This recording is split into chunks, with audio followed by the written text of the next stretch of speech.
रोजच्या जेवणात वेगवेगळ्या प्रकारचे आपण आमटी करतोच, ज्यामुळे आपल्याला भाजीचीही गरज पडणार नाही, मस्त पोट भरून जेवण होईल। करायला सोपं आहे आणि खायला खमंग आहे। अगदी हॉटेल पद्धतीचं हा फोडणीचा वरण किंवा दाल तडका किंवा आमटी असं म्हणू शकता।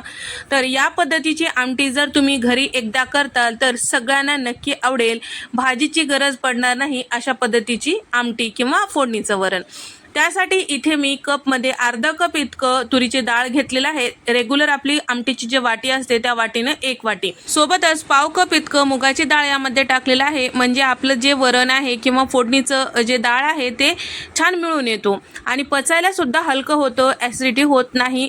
तर त्यासाठी इथे मी स्वच्छ दोन्ही डाळी छान धुवून घेतल्यानंतर कुकरमध्ये टाकून घेतलेलं आहे। 2 मध्यम आकाराचे टोमॅटो छान पिकलेले घ्यायचं, चौकोनी कट करून यामध्ये टाकलेलं आहे आणि त्याचबरोबर 3 हिरव्या मिरच्या मधोमध कट करून यामध्ये टाकले आहे। खडे मसाल्यांमध्ये 1 चक्री फूल, मोठी वेलची, दालचिनीचा तुकडा, 2 तमालपत्र, 2 हिरव्या वेलच्या टाकून घेतलेला आहे। 2 चमचे तूप टाकून घेतलेलं आहे आणि हे सगळं छान असं बुडेल इतपत पाणी टाकून घेतलेलं आहे, म्हणजे जेवढं डाळीचं प्रमाण आहे त्याच्या 2.5 पट पाणी टाकून घेतलेलं आहे आणि त्याचबरोबर झाकण लावून गॅसचा फ्लेम कमी करून आपल्याला 3 शिट्ट्या काढून घ्यायचा आहे। 3 शिट्ट्या झाल्यानंतर तुम्ही बघू शकता दोन्ही डाळी छान असं शिजल्या गेलेलं आहे।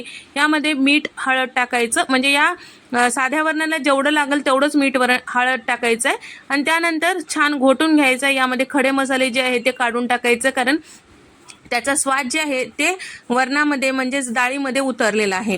त्यानंतर इथे मी कढईमध्ये साधारण 5 चमचे तेल टाकून घेतलेलं आहे आणि त्याचबरोबर अर्धा चमचा मोहरी, अर्धा चमचा जिरं आणि थोडीशी कढीपत्त्याची पानं आणि कोथिंबीर टाकून घेतलेलं आहे। आता छान मस्त फोडणी बसली की यामध्ये आपल्याला टाकायचं आहे 2 मध्यम आकाराचे कांदे बारीक यामध्ये चिरून टाकायचं, ते सुद्धा परतून घ्यायचं। 1 मोठा चमचा आलं लसूण ठेचून घेतलेलं टाकलेलं आहे, पेस्ट सुद्धा वापरू शकता, पण ताजं या पद्धतीने ठेचून घेतलेलं जर आलं लसूण वापरताल तर या दाल तडक्याला किंवा फोडणीच्या वरणाला छान असं चव येतो। अर्धा चमचा हळद, 1 चमचा इथे मी धने पावडर टाकून घेतलेला आहे, 1 चमचा भाजलेली जिऱ्याची पूड, 1 चमचा गरम मसाला टाकून घेतलेला आहे। मी जेवढं घेतलेलं आहे ते डाळी त्यानुसार हे जे दाल तडका किंवा फोडणीचं वरण जे आहे साधारण 8 ते 9 जणांना एक वेळेस छान पोटभर पुरेल या पद्धतीचं हे दाल तडका तयार होतो। शिजून घेतलेल्या डाळी यामध्ये टाकून घ्यायचंय आणि सोबतच चवीपुरतं मीठ टाकायचं। तर मीठ जे आहे सुरुवातीला आपण जे डाळी होत्या त्या शिजल्यानंतर घोटून घेत्या वेळेस सुद्धा टाकलेलं होतं, त्यासाठी पेतानी टाकायचं आहे। सगळ्या मसाले यामध्ये व्यवस्थित मिक्स करून घेतल्यानंतर 2 चमचे कसुरी मेथी यामध्ये चुरून टाकायचं, असेल तर ताजी मेथी सुद्धा तुम्ही फोडणीमध्ये वापरू शकता, चव सुद्धा छान येते। तर बऱ्याच व्हिडिओमध्ये तसं सुद्धा तुम्हाला दाखवलेलं आहे, तुम्ही चॅनलवर जाऊन पाहू शकता। सगळं छान व्यवस्थित मिक्स केल्यानंतर 1 मिनिट झाकून कमी गॅसवर वाफवून घ्यायचं। 1 मिनिटानंतर यामध्ये आपल्याला पाणी टाकायचं आहे, साधारण 2 ग्लास इतकं पाणी यामध्ये टाकून घेतलेलं आहे।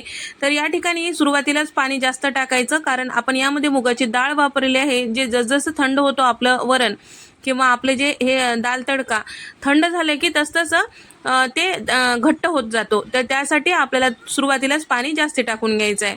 तर या ठिकाणी सगळं छान व्यवस्थित मिक्स करायचं आणि त्याचबरोबर छान उकळू द्यायचं।